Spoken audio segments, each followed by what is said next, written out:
Olá, eu sou Adriana Schelliger E eu sou Adriana Pena. e você está aqui hoje de novo no DRI ao Quadrado. DRI, hoje a gente tem mais um convidado especial. Super especial, Dr. Samir de Curitiba. Samir, eu vou pedir para você se apresentar para todo mundo um pouquinho, rapidinho, e depois a Adri vai contar para a gente do que a gente vai falar hoje. Olá, meu nome é Samir Naban, eu sou um médico hematologista em Curitiba, trabalho no Hospital de Clínicas da Universidade Federal do Paraná, sou supervisor médico da Unidade de Transplante, Oncologia e Hematologia, e na iniciativa privada, na saúde suplementar, eu atendo no Hospital Nossa Senhora das Graças, numa equipe de transplante de medula óssea, que é o Instituto Pasquini, e no consultório aqui no Instituto de Câncer e Transplante aqui em Curitiba. Que Me bom. conta rapidinho, antes da Adri falar, o que mais você faz aí junto com o pessoal do Comitê de Justiça aí? Isso, o motivo da gente participar desse tipo de discussão é exatamente essa função que eu tenho e que veio por conta do Hospital de Clínicas. Então, eu faço parte de um núcleo de análise de tecnologias, né, que são os NATs, e aqui no Paraná, a Justiça Federal tem um convênio com a universidade, então o Hospital de Clínicas é um desses NATs. E isso veio através do Comitê de Saúde da Justiça Federal, que eu passei a participar como prescritor de medicação de alto custo e pelo excesso de judicialização que acontece nessa área. Então, eu participando desse comitê, ajudei o processo de convênio entre a universidade para o núcleo. E num momento como esse, a gente vai hoje discutir um pouquinho sobre a incorporação de novas drogas que foram recém-incorporadas no tratamento de uma doença chamada mieloma múltiplo, da qual nós tratamos, e você, inclusive, você e a Adri fazem o transplante dos pacientes. E aí a gente queria que você conversasse rapidamente, assim, para dar um panorama de como foi a evolução do tratamento do mieloma, até a gente chegar nessa questão que a gente vai falar, da incorporação das drogas, que hoje estão no rol da ANS. A gente vai falar um pouco de cada um desses itens, mas seria bom você contar um pouquinho essa trajetória dos últimos 10 anos, que mudou muito no tratamento dessa doença. Tá bom. Nos últimos 10 anos, em quantos minutos você quer que eu fale? Porque eu posso falar eternamente. Nós estamos aqui num bate-papo, então a ideia é justamente mostrar como. Eu acho essa pergunta sua importante, porque eu gosto sempre de, aproveitando o momento das Olimpíadas, mostrar justamente que algumas questões mudam muito pouco durante anos, como, por exemplo, a queda do número de segundos numa corrida de 100 metros rasos, por exemplo, que o homem tem a sua capacidade física limitada. Na questão da ciência, a gente vai no oposto, né? Então, quanto que a gente mudou nos últimos 10 anos? Os 100 metros rasos nos últimos 10 anos mudou muito pouco, mas a gente mudou muito no mieloma, não é? Excelente analogia, Dri, excelente, muito boa. E eu gosto muito de fazer um paralelo com a minha chegada, assim, eu sou responsável junto com a Caroline Bonamin pelo ambulatório de mieloma múltiplo no Hospital de Clínicas. E eu nunca me esqueço, porque quando eu assumi esse ambulatório, em 2009, e aí pega um pouco desse período que você está pedindo para a gente analisar, a nossa ansiedade era já conseguir trazer o bortezomib como acesso para os pacientes com mieloma múltiplo. E eu, recém-chegado e muito jovem, saído da residência há pouco tempo, fiz duas judicializações eu mesmo, dos meus pacientes, e levei na Secretaria de Saúde do Estado, debaixo do braço, sozinho. Foi até lá. Falei, olha, então assim, eu tenho esses pacientes que precisam de rituximab e de Velcade e tal, então eu nunca me esqueço dessa história. Então, naquela época, a gente já estava atrasado na aprovação de uma medicação, mas a gente vivia um momento em que as opções terapêuticas para mieloma múltiplo eram muito restritas. Uhum. E o bortezomib fez uma diferença tremenda quando ele chegou, porque ele tirou a gente da quimioterapia convencional, trouxe um novo mecanismo de ação, e assim a gente foi deixando de utilizar mais agente alquilante para poder ter a mesma resposta. E ainda assim, o papel do transplante não mudou muito, né? Então, naqueles primeiros momentos, a gente mantinha sempre uma necessidade muito grande do melfalano em altas doses. No passar desse período todo, as inovações, elas foram enormes, né? E aí a gente começou a descobrir novos mecanismos de ação, com anticorpos monoclonais, não só as próximas gerações dos inibidores de proteassoma, a lenalidomida, que também fez uma diferença tremenda quando a gente conseguiu essa aprovação para o Brasil. E assim a gente passou a ter um cardápio de opções terapêuticas como a gente nunca teve, né? Então, a gente viveu num período em que nós falávamos para o nosso paciente com doenças mais avançadas, em que, na melhor das hipóteses, a sobrevida global poderia girar aí em torno de 4, 5 anos, e hoje a gente tem muita tranquilidade de dizer que o mieloma se tornou uma doença crônica, que a gente não tem previsibilidade de quanto tempo esse paciente pode ficar vivo, porque a qualidade das terapias em cada uma das linhas é muito, muito superior ao que já foi. E isso dá uma tranquilidade da gente falar para o doente, olha, a gente tem muita coisa para fazer, se essa não funcionar, eu tenho a outra. É um momento muito especial para a gente poder tratar esses pacientes, porque a nossa ansiedade como médico é outra, né? Eu, pelo menos, tenho mais satisfação hoje, porque atrás era aquela coisa, tipo, usei isso, não deu certo, usei aquilo, acabou, não tem mais. Juntando nisso, você falou que a gente não tinha muita opção terapêutica, né? Quando eu passava com os residentes, há um tempo atrás, lá no Santa Marcelina, que é SUS, né, aqui em São Paulo, eu falava para eles assim, não, mieloma, aqui no SUS a gente tem muita opção. A gente pode fazer CTD, DTC, TCD, TDC, a gente podia fazer todas as ordens que você quisesse de ciclo, talidomida e dexa. Era isso que a gente tinha que fazer. Ah, mas recaiu, o que faz agora? Agora você inverte, coloca a dexa primeiro, a ciclo depois, a talidomida depois, entendeu? Era mais ou menos isso que tinha para fazer, porque, mas é uma verdade assim, e lá no Santa Marcelina, até muito pouco tempo atrás, diferente de outros serviços públicos, e isso eu acho que é uma coisa também que angustia muito, a gente não tinha outra coisa para fazer. O bortezomib chegou há pouco tempo. A gente tinha alguns estudos clínicos, então a gente conseguia colocar os pacientes nos estudos quando tinha, mas o bortezomib chegou esse ano ainda, ou no final do ano passado, né? Então, eu queria que a gente discutisse um pouco também essa diferença entre, né, o que é aprovação de droga, o que é aprovação de droga para o sistema, para a saúde suplementar, e o que é aprovação de droga para o SUS, né? Porque a gente tem esferas de aprovações, né, que são diferentes. Então, não quer dizer que a Anvisa aprovou, todo mundo vai ter acesso, né? Isso. Exatamente. Esse é um processo que cada país passa por ele de uma forma muito diferente. Então, a gente tem que olhar para o nosso país e não ficar tentando comparar o que acontece nos Estados Unidos ou em outros países da Europa ou Canadá.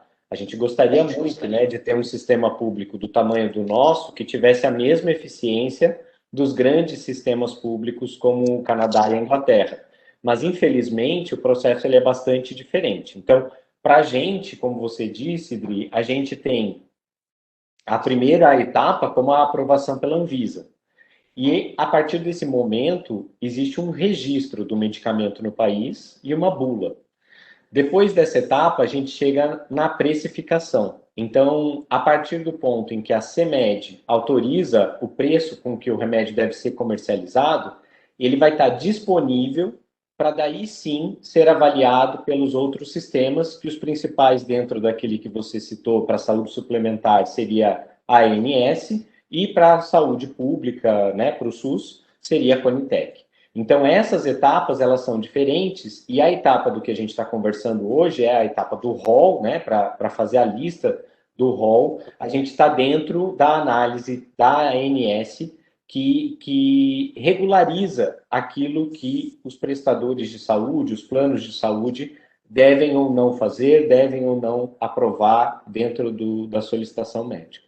Sim. Eu só queria aproveitar que a Adri falou isso, justamente pegando um gancho, que ainda com tudo que a gente consegue incorporar, existe ainda um abismo, mesmo que, por exemplo, agora a gente tem a Conectec aprovou o bortezomib finalmente para a PAC e a cobrança do SUS para que os pacientes com mieloma possam fazer o bortezomib, porque a gente sabe que, no mínimo, um inibidor de proteasoma, que é o bortezomib, ele tem que fazer parte do tratamento inicial dos doentes de mieloma.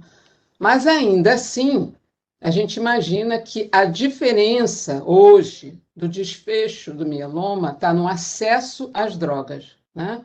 Então, se o doente tem acesso, seja pelo seu plano de saúde, como você falou, faz uma primeira linha, faz uma segunda linha, consegue transplantar, recidiva, que é um pouco a história do mieloma, né? A gente sabe que é uma doença crônica que responde às linhas subsequentes de tratamento, mas eventualmente recai.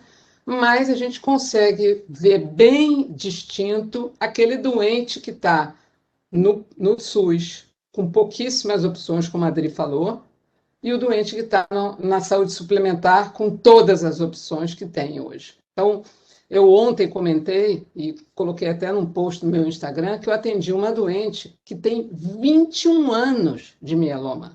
Há 21 anos ela fez o primeiro diagnóstico. É claro que hoje ela tem quase 60 anos, é jovem, inclusive, ela já fez 2 transplantes, ela está na quarta ou quinta linha de tratamento e, obviamente, ela tem os eventos adversos que a gente imagina, né? Uma neuropatia muito intensa, mas ela está sem evidências de doença. Olha que loucura você imaginar uma doença como o mieloma 21 anos depois. E por que ela está em resposta completa? Porque ela teve acesso a medicamento. Se essa doente estivesse no SUS, ela já provavelmente teria falhado e teria até vindo a óbito, porque com certeza ela não estaria nem no segundo transplante, porque ela fez um segundo transplante. Então, acesso hoje é uma questão muito importante para os nossos doentes, de um modo geral, né? E o mieloma ficou mais nítido ainda por conta das medicações novas que foram incorporadas, não é isso? É um excesso, né, de medicações, assim, né? A gente teve, nesses 10 anos, um boom, né, de possibilidades, né, de medicações, eu acho. E eu acho que é importante a gente falar, dentro desse negócio que o Samir falou todo de acesso, né, que a gente, apesar de todas essas aprovações, né, Samir, a gente ainda tem uma dificuldade com as drogas orais. Então, e nesse momento que a pandemia estourou e a gente teve uma dificuldade, né, assim, no começo a gente ficava sem saber, os pacientes podem vir aqui fazer tratamento ou não, o que eu devo fazer e tal, vou trocar para uma droga oral, mas a gente sabe que os quimioterápicos orais não são tão facilmente aprovados, né, e liberados pelos convênios. E a gente tem drogas orais para tratar o mieloma, então acho que a gente poderia falar um pouquinho também sobre essa parte das drogas orais. É importante, quando a gente fala sobre as drogas orais e o rol, a gente lembrar um pouco da história, né? Então, essa foi uma lei criada num momento em que nós não tínhamos antineoplásicos, medicamentos para tratamento do câncer oral.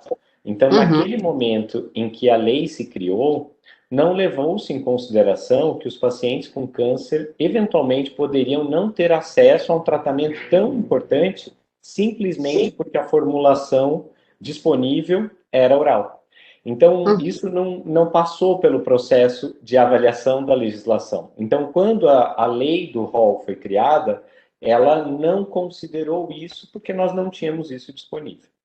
E a partir do ponto em que essas drogas passaram a se tornar nossa rotina, né, de alguns anos para cá, e talvez a gente tenha que citar o exemplo do imatinib, do Glivec, né, no início dos anos 2000, com certeza, foi uma mudança muito grande de paradigma. Quer dizer, a gente passou a deixar de fazer quimioterapia endovenosa para, com um comprimido, 2 comprimidos ao dia, curar uma neoplasia como a leucemia mieloide crônica. E a partir desse exemplo, a gente passou a ter as aprovações de medicamentos orais para as leucemias e para o mieloma múltiplo.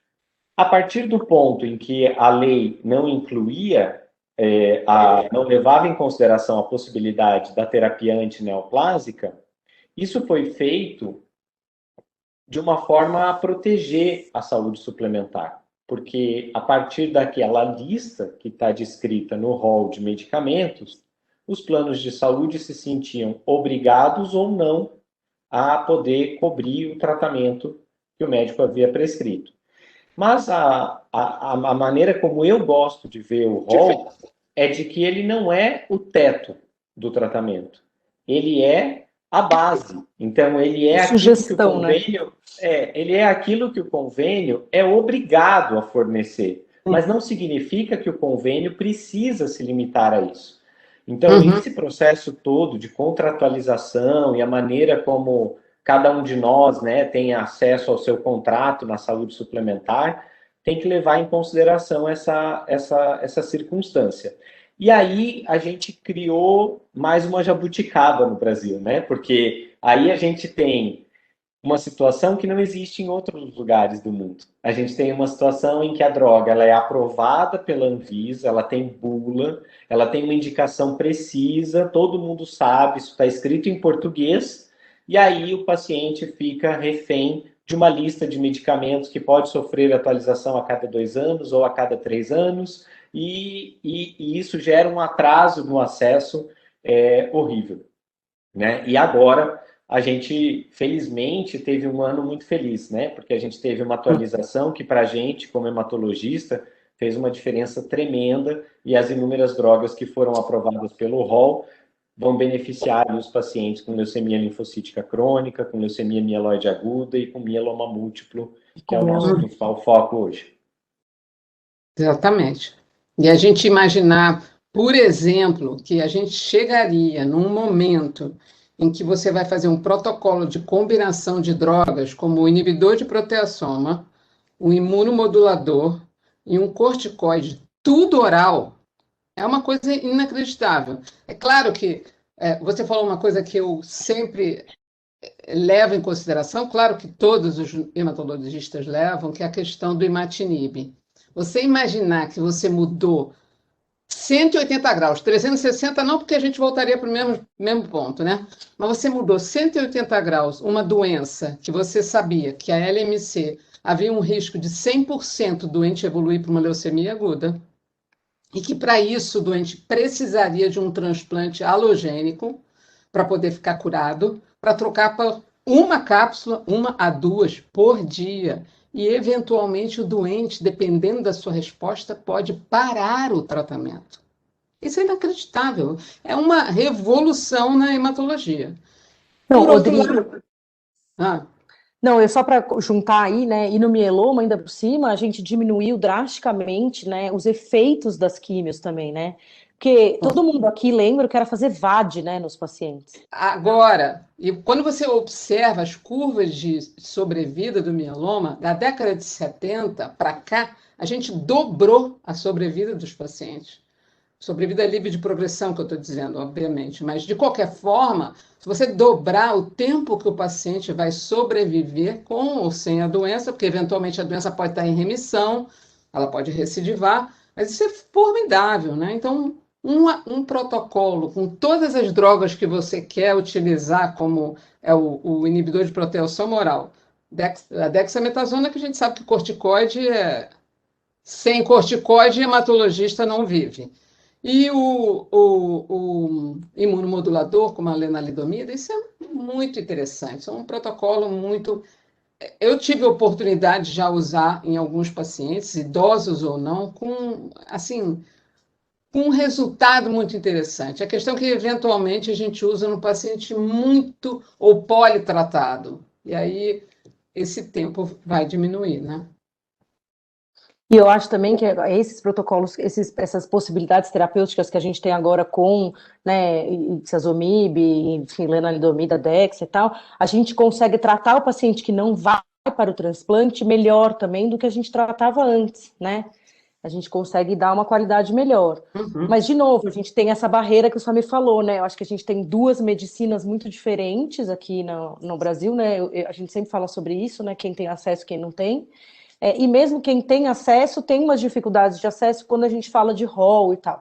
Hoje está tudo aprovado, né, para o mieloma, essas drogas orais a gente consegue fazer com tranquilidade, né? A gente até estava discutindo isso, né, Samir? Consegue, não consegue? Pediu, não pediu, deu certo? Mas a gente consegue com mais tranquilidade. O que é surpreendente para o paciente. Hoje mesmo, ontem atendi um paciente primeiro diagnóstico recente agora de mieloma, e eu expliquei para ele, falei, olha, o mieloma é uma doença crônica, coisa que a gente nunca falaria há um tempo atrás, né? A gente falaria, olha, o mieloma é uma doença muito ruim, né? A sobrevida é muito ruim. Paciente de 59 anos que vai fazer um protocolo de quimioterapia, vai fazer um transplante, vai fazer uma manutenção, porque eu acho que isso também mudou, né? Assim, antes a gente fazia aquelas manutenções com talidomida, o paciente ficava péssimo, né? Tinha muita neuropatia e hoje a gente consegue fazer uma manutenção diferente. E aí o mieloma é assim. E aí ele falou, como assim uma doença crônica? Eu falei, olha, hipertensão, diabetes são doenças crônicas. E que a gente vai tratando, a doença volta e a gente tem possibilidades, né? N possibilidades de tratar o paciente, né? Eu estou aqui rindo porque eu faço exatamente o mesmo discurso. E é muito bom você poder falar desse jeito, porque quando a gente fala das doenças linfoproliferativas indolentes, e ao mesmo tempo elas estão dentro do grupo das doenças neoplásicas, é muito Uhum. impactante para o paciente você dizer assim, olha, você tem um câncer e ele é incurável. Mas quando você usa uma outra expressão, né, e aí a gente pode, de fato, falar sobre a doença crônica, é um momento muito, muito legal. Sobre o que você falou antes, Dri, do ganho de sobrevida global, eu estava lembrando, tem um slide nas minhas aulas que eu coloco quando a gente quer falar sobre essas inovações, que é muito interessante. Foi um estudo feito nos Estados Unidos entre a década de 70 e os anos 2000. Então, eles pegaram 30 anos de evolução de todas as neoplasias para Uhum. perceber quais delas tinham tido um ganho de sobrevida global acima de 30%. E só 5 neoplasias entraram nessa categoria de benefício. 3 delas hematológicas, 2 do sistema geniturinário e as outras 3 eram a leucemia, as leucemias crônicas, o mieloma e os linfomas, graças às Uhum. inovações. Então, tudo Uhum. isso que a gente está vivendo é muito mais impactante do que a Sim. média dos outros diagnósticos de neoplasia. E é Ô, Samira, eu interessante queria... também Ah, uma outra questão. No momento em que você aumenta a questão do, vamos imaginar, paciente de mieloma, de um modo geral, a mediana de idade lá em torno de 68, 69 no diagnóstico. É claro que a gente estava conversando antes de eu começar conversando com uma amiga, eu tenho uma paciente de 47 anos que tem mieloma há 8 anos, ou seja, ela tinha menos de 40 quando fez o diagnóstico. Não é o nosso habitual. A gente costuma ver pacientes acima de 65, 69, às vezes até mais. E aí o paciente já tem outras comorbidades, o paciente é diabético, hipertenso, tem insuficiência renal já crônica por outro motivo. Enfim, a gente teve ganho de sobrevida e o ganho da qualidade de vida, mas eventualmente aquele doente pode ter outras neoplasias lá na frente, né? Então, ao mesmo tempo que você aumenta a expectativa de vida dos pacientes, também você aumenta a possibilidade eventual desses doentes terem outras neoplasias. Então, é assim, é um doente que a gente é crônico mesmo, a gente vai continuar acompanhando. Eventualmente vão ter outros problemas no futuro, mas com uma qualidade de vida melhor, né? Porque realmente era desanimador até algum tempo atrás você tratar um paciente com mieloma sem a possibilidade de fazer o mínimo que a gente acha que é viável para esses doentes, né? ô, Samira, eu queria que a gente fazer uma pergunta para você. Como você acha que se é que vai ter algum impacto, essa história agora da lei da quimio oral, né, que teve o veto e tal, se vai ter algum impacto no que a gente já tem de aprovação? Não, acho que na verdade a gente tem que ainda esperar um pouco, né? Eu já ouvi vertentes diferentes a respeito do veto, assim, né? E opiniões totalmente contrárias. A maioria de nós médicos é realmente de muita revolta, né? Porque o que que acontece com a lei, né? Se a lei fosse aprovada, nós teríamos um cenário muito parecido com os outros países, ou seja, a Anvisa faz aquela aprovação, o medicamento está disponível no Brasil, com bula no registro, não importa se ele é oral ou se ele é endovenoso, todos os planos de saúde se veriam obrigados a cobrir, né? E existe sim uma preocupação muito grande com o valor, porque a gente está falando de medicamentos que são realmente mudaram a nossa vida e principalmente a vida dos nossos pacientes, mas que custam muito dinheiro. E Uhum. existe uma insegurança muito grande de que as operadoras de saúde não consigam se sustentar se forem obrigadas a pagar todo esse valor. E caso elas se vejam obrigadas a fazer isso, que muito provavelmente os custos que serão repassados para os seus clientes vai ultrapassar o que a gente consideraria de razoável, né? Eu Uhum. tenho uma opinião sobre isso, assim, né? A gente não sabe ainda ao certo como é que se o veto vai ser mantido ou não, mas a minha opinião é que a pressão ela está sempre no lado errado da coisa. Até nesse degrau que existe entre o SUS e a saúde suplementar e a judicialização, principalmente, a pressão tá do lado errado. Se o medicamento custa caro, é porque houve um registro daquele valor no país. E aquele registro é que deveria ser responsabilizado por isso. Então, assim, no momento em que a medicação entra no país, é um momento em que os nossos governantes deveriam pressionar para que o valor seja o mais compatível com a realidade da nossa população. E isso Uhum. acontece em outros países, né? Então, a gente não tem o mesmo valor exorbitante que a gente tem de algumas drogas em países, por exemplo, como a Argentina ou como a Índia. Existem outras formas de negociação para uma população que economicamente não tem o que tem os Estados Unidos e a Europa. Então, a minha opinião é que o processo a pressão deveria ser jogada para outra direção, não para os médicos, para os pacientes e para os planos de Sim, saúde, sim. mas em direção à negociação com a indústria farmacêutica de qual é o preço que aquele remédio deve ter num país que, como muita gente gosta de dizer, eu não gosto também não, mas num país pobre, né? Então, eu acho que a gente não é pobre, eu acho que a gente só tem uma distribuição de lucros muito mal feita. Distribuição de Mas, renda ruim, né? Eu sempre falo para meus pacientes, quando eu atendo um ambulatório de leucemia mieloide aguda, né, no SUS, e a gente não tem opção de tratamento para idoso, né? A gente faz tratamento paliativo exclusivo, porque realmente não tem. E existe uma revolta muito grande dos pacientes em qualquer esfera, quando você está no SUS, saber que você tem medicamentos e que você não tem disponível para o seu tratamento. E eu sempre tento explicar para os pacientes que, assim, olha, a gente tem um sistema de saúde que é financiado, né? Financiado por impostos, enfim, e que ele tem que se sustentar. E a gente tem valores cada vez maiores das medicações, porque as tecnologias são cada vez mais inovadoras, enfim, qualquer que seja o motivo, né? Mas a gente tem que conseguir sustentar o sistema de saúde da melhor maneira para todo mundo. E isso eu acho que você falou, como a Europa, os Estados Unidos são países mais ricos e tal. A gente tem que lembrar que os Estados Unidos, por exemplo, não tem um sistema público de saúde efetivo, né? O sistema público de saúde é pífio. E na Europa, por exemplo, o sistema de saúde funciona de um certo jeito, principalmente nos países onde o sistema é só público ou majoritariamente público, né? Em que não existe aprovação daquela droga para uso naquele país, se eles entenderem que o sistema de saúde não vai ser capaz de sustentar aquele gasto. Então a gente não pode achar também que é isso que o Samir falou, né? Que a gente vive numa realidade paralela que não acontece em outros lugares. Cada lugar tem a sua realidade. E mesmo dentro de países ricos, que nem a Inglaterra, por exemplo, Isso. você tem Uhum. liberações para alguns usos das drogas, mas não para todos os usos, porque eles sabem que aquilo vai quebrar o sistema de saúde se for assim. Então, eu me lembro muito bem uma vez sobre um brentuximab, estava tendo uma aula e um inglês que estava apresentando a aula falou: olha, brentuximab a gente tem esta indicação e esta indicação só. Eu não posso usar para mais nada além disso aqui na Inglaterra. E pouco importa se você tem o dinheiro ou não, a droga não é aprovada fora daquela indicação.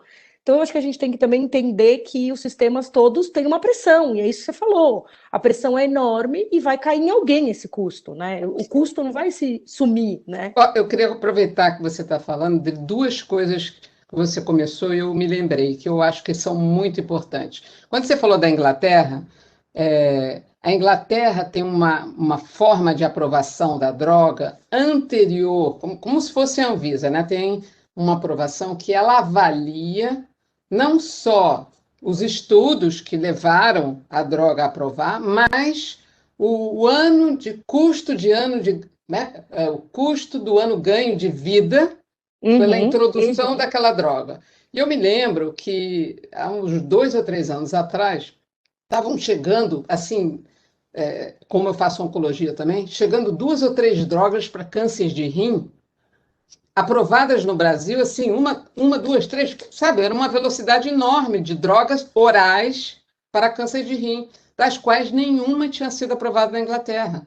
Por quê? Por aquele custo não se justificava. Ou seja, pode apresentar o estudo que for, para eles não era custo efetivo. Então, eu acho que essa que você falou é muito importante, que ele pontua bem a forma do funcionamento do serviço de saúde, que a Inglaterra é bem rigorosa.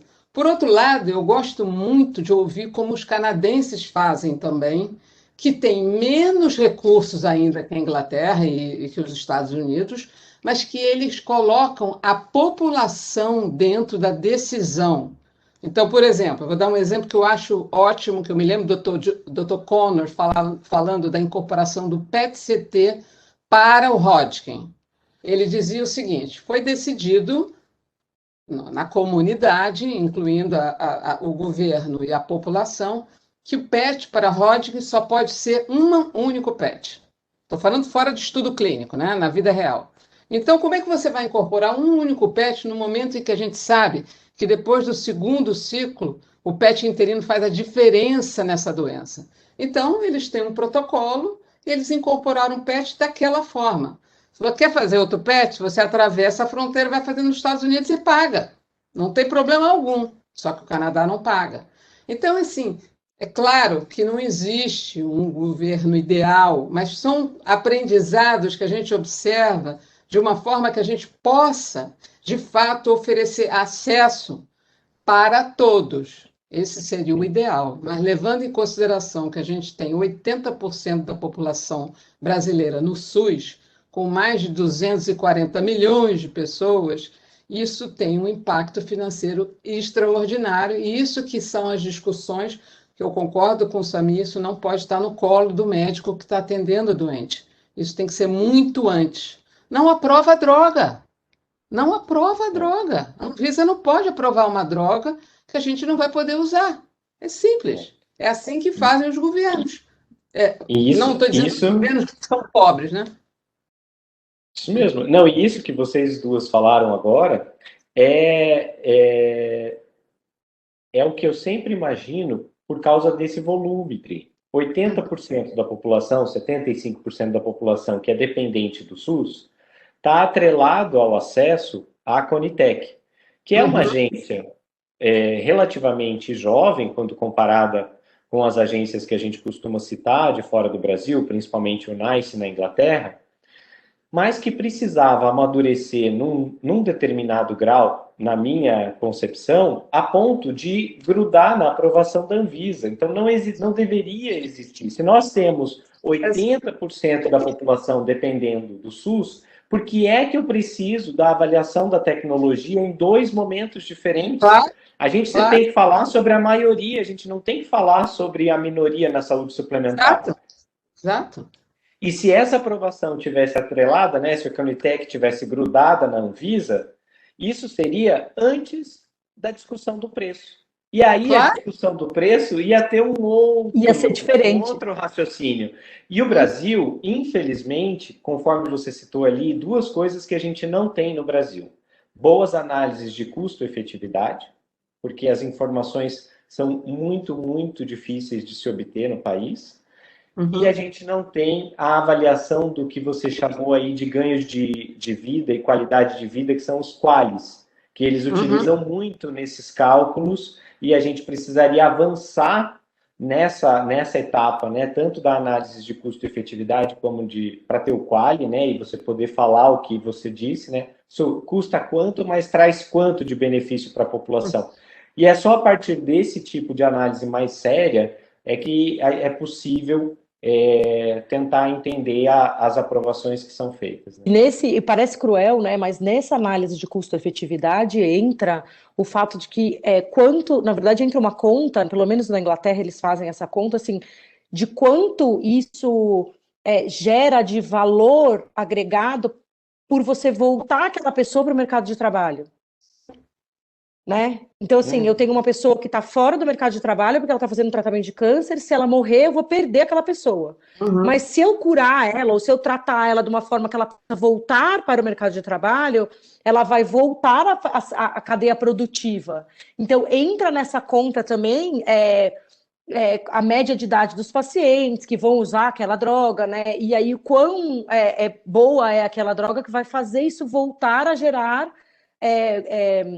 ganho para a economia do país também. Não é só, né? Não é só uma coisa assim, tem muita efetividade e o custo vale essa efetividade. Para quem que é essa efetividade também pode parecer que é cruel, que a gente não tá, mas é uma coisa que faz diferença na economia que gira naquele país, porque tem alguém pagando tudo isso, né?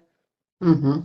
E eu acho que também nós chegamos num momento que agora já é de um conhecimento maior da população. Primeiro, que a gente tem capacidade de tratar muitos cânceres de forma mais eficaz. Por outro lado, a gente tem que focar na prevenção. Tem trabalhos mostrando que se uma mulher fizer um único Papa Nicolau na vida, isso você já vai diminuir o risco de morte por câncer de colo de útero. A mamografia, quer dizer, são pequenas coisas.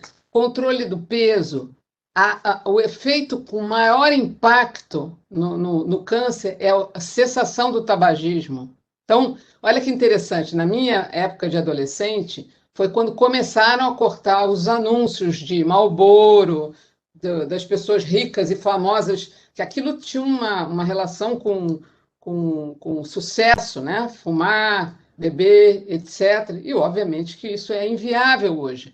Mas a geração do meu filho não foi exposto a essa mídia anti-tabagismo de forma tão cruel como foi na minha, e eles voltaram essa população de adolescentes está voltando a fumar na mesma proporção do que era a minha geração.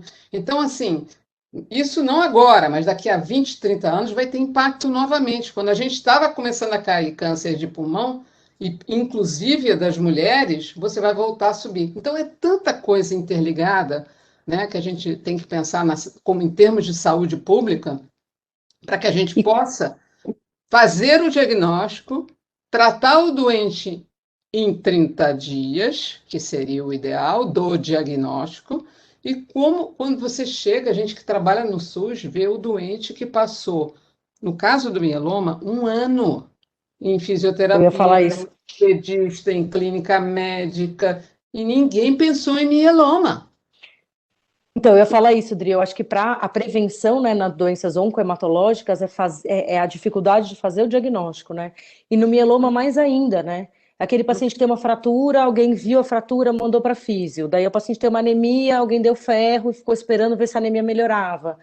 E a gente fica numa dificuldade ainda, né? A gente, assim, pensando em toda essa tecnologia maravilhosa que a gente está conversando aqui, né, de drogas orais para o tratamento do mieloma, de como isso mudou a vida do paciente, de como mudou todas as drogas que nós temos hoje disponíveis para o tratamento do mieloma, e como a gente ainda tem nos dois universos, tanto na saúde suplementar quanto no SUS, a dificuldade de fazer o diagnóstico rápido para o doente chegar numa condição clínica melhor, que faz com que não só ele responda melhor ao tratamento, mas que ele tolere melhor o tratamento também. Porque o mieloma tem isso, né? Às vezes ele chega num estado que, assim, é uma insuficiência renal tão brutal, é uma deterioração da saúde tão brutal, que você tem uma dificuldade de fazer certos tratamentos, né? Então, a prevenção para alguns tumores sólidos é uma, mas para os oncohematológicos, que até hoje a gente não tem que dizer assim, o cigarro provoca mieloma. Isso a gente não tem como dizer hoje. Sim, A não gente tem. sabe que pode aumentar a chance de qualquer câncer, enfim, Sim. mas é fazer o diagnóstico correto a tempo, né? E com celeridade, sabe? Completando o que você está falando, isso, não sei vocês, mas na época que eu fiz faculdade, não havia uma cadeira de hematologia. Não é que não havia um número de horas na graduação igual ao que é, por exemplo, infectologia. Hoje, infectologia, quando a gente pensa na graduação, a quantidade de horas de infectologia que a gente tem, ela deveria ser inversamente proporcional ao que são a das oncologias e hematologia. Porque hoje a gente tem uma saúde com prevenção com vacinas, você tem uma quantidade de doenças infecciosas que elas estão em menor número do que era na década de 60 e 70. No entanto, a população está envelhecendo e vai ter mais câncer. Vai ter mais leucemia, linfoma, mieloma, etc. Então, essas cadeiras elas deveriam ser, dentro da universidade, revistas justamente. Eu me lembro na época que eu tentei fazer uma cadeira na UERJ, como cadeira, e eram patologias dadas dentro assim, da pneuma era câncer de pulmão, na gastro era câncer de estômago, e você acabava que o doente chegava para a hematologia para investigar uma anemia sem ninguém ter pensado numa possibilidade de que um paciente de 80 anos que tem insuficiência renal, tem anemia e tem dor óssea seja mieloma. São coisas assim muito E pode não simples. parecer, né, Dri? Mas isso é política pública também, porque Sim, todos esses ajustes de currículo são políticas públicas, né? É MEC, claro. que é Ministério da Educação, e aí isso é tudo política pública também, né? Mas, enfim, eu acho que eu queria saber do Samir se o Samir quer falar mais alguma coisa, dizer mais alguma coisa a respeito de rol, drogas orais, mieloma, avanços na terapia do mieloma, se tem mais alguma coisa que você queria pontuar que a gente deixou de falar aqui. Não, acho que a gente falou bastante coisa. A única impressão que eu acho que tem que ficar a partir de tudo que vocês disseram e aquilo que a gente já comentou é de que, sim, a doença que a gente está falando hoje é uma doença com uma mediana de idade ao diagnóstico muito alta. E sim, a nossa população vai envelhecer muito ainda. Então, isso significa que a frequência dessas doenças vai aumentar. E a Sim. gente poder discutir um tratamento sem quimioterapia para pacientes acima de 70, 75 e 80 anos, com esses novos mecanismos de ação, com o conforto do paciente não precisar ir até a clínica, né? Você imaginar esses pacientes idosos, né? Uhum. Quantas vezes a gente olha a fragilidade desses pacientes e pensa, puxa, se eu pudesse fazer alguma coisa de eficiente sem que ele saia de casa, né? Então, eu acho que a gente está falando de uma maneira muito geral, né? Mas isso é o que tem assim de mais importante, a gente pensar que depois dos 80, eu, por exemplo, sempre brinquei que depois dos 85 anos, ninguém faz nada sem me perguntar se eu quero ou se eu não quero, porque, puxa, você está disposto a fazer uma medicação endovenosa, vomitar, internar por causa de febre, ou você está legal tomando um comprimido em casa? O que você acha que eu vou querer? Então, eu acho Claro. que a gente tem que levar tudo isso em consideração, né? Nós viveremos ainda tratando pacientes muito idosos, não é só pacientes idosos com mieloma, serão pacientes de 90 anos, né? Semana passada, eu discuti 5 pacientes acima dos 90 anos de idade. Então, a gente tem que encarar um momento de hematogeriatria com Uhum. com as melhores armas que nós teremos para essa população. Só um comentário aqui para ilustrar isso que você falou em relação a tratar com químio e tratar sem químio, né? Só para a gente entender assim que realmente tratar com quimioterapia e a gente tratar com terapia-alvo, imunoterapia e tal, muda a vida do paciente, né? Porque muda efeito colateral, muda aquela ideia que a gente tinha de químio, que tomar químio é igual a se arrastar, perder o cabelo, vomitar. A gente mudou, né? A gente virou uma página. E há alguns anos atrás, no editorial da revista da Sociedade Americana de Hematologia, os editoriais são muito legais, não sei se vocês já leram, mas é super legal assim, e é para qualquer um poderia ler, sabe? Porque são sobre assuntos do dia a dia, geralmente. E aí era um médico, hematologista, falando que enquanto ele esperava os alunos chegarem para passar visita, ou os residentes chegarem para passar visita no hospital, ele era o único que estava ali, os residentes estavam todos atrasados, ele ficou imaginando como que um dia ele ia explicar para os residentes, quando ele estivesse passando uma visita nos pacientes, que em algum momento da história, eu acho que até já comentei isso com o Samir, não sei, a gente fez quimioterapia nos pacientes. É. E que a gente expunha os pacientes àquele tipo de tratamento. E aí, porque na concepção dele, um dia a gente vai tratar câncer sem jamais usar quimioterapia, entendeu? A gente nunca mais iria usar quimioterapia, num futuro não tão longínquo, em que ele estaria vivo ainda e exercendo ali o papel dele de preceptor e passando visita e contando para os residentes. E aí eu fiquei pensando que era mais ou menos assim, radioterapia de manto, né? Então, que era aquela radioterapia que a gente radiava o doente quase inteiro, e hoje a gente tem possibilidade de radiar só a massa ali que tem e a diferença que isso faz na vida. Então, você falou, né, a possibilidade que a gente tem hoje de realmente tratar o paciente sem químio, né? E que talvez isso um dia, para algumas doenças ainda isso seja muito longínquo, né? As doenças que têm proliferação muito rápida, a gente sabe que é mais difícil, mas para essas doenças mais indolentes, eu acho que assim, é o futuro próximo, assim, é o próximo passo que a gente vai dar, é não dar mais quimioterapia para esses pacientes, e a gente já tem feito isso, né? E aí, eu acho que a imunoterapia, que hoje tem um papel enorme em várias doenças oncológicas, ela veio também nesse sentido, né? A gente está vendo como é que a gente identifica uma célula no nosso organismo que ela vai ser a responsável por eliminar aquela célula doente, né? Então, a imunoterapia também é muito interessante. E falando, como o Samir falou da questão dos doentes idosos e os muito idosos, hoje a OMS tem, não a terceira idade, mas tem os centenários, né? Nós chegamos num momento em que não é incomum você ter pacientes centenários. Então, eu estava semana passada numa paciente minha que tem 93 anos, e que ela estava indo para o aniversário do irmão de 100 anos, que é um febiano. Então, assim, isso é uma coisa que você eventualmente vai ver mais frequentemente, até porque a população que mais cresce no Brasil, especificamente, são as pessoas com mais de 65 anos. Então, você vai ter cada vez pessoas com mais essa idade. O que é também um problema de saúde pública no momento em que essas pessoas estão se aposentando, não é? E elas continuam na guarda-chuva da saúde pública. Acho que é isso, né, gente? Acho que a gente falou bastante. Você vê, né? Samir, de novo. Que o roteiro não adianta nada, a gente vai falando. Roteiro aqui não serve para nada. Falta é assunto para a gente conversar. Samir, muito obrigada, foi excelente, muito obrigada. A gente espera contar com você outras oportunidades de outros assuntos.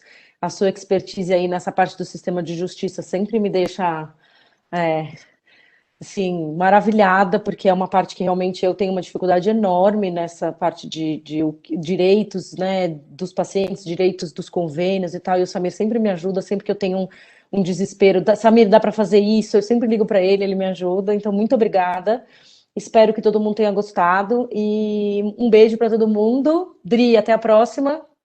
Isso, não esqueçam de seguir as nossas redes sociais, a hematologista, Linfopídia. Esse vídeo vai ser salvo para a gente disponibilizar o podcast nas principais plataformas de podcast e no YouTube também do Linfopídia. Samir, obrigada. Dri, obrigada. Até a próxima.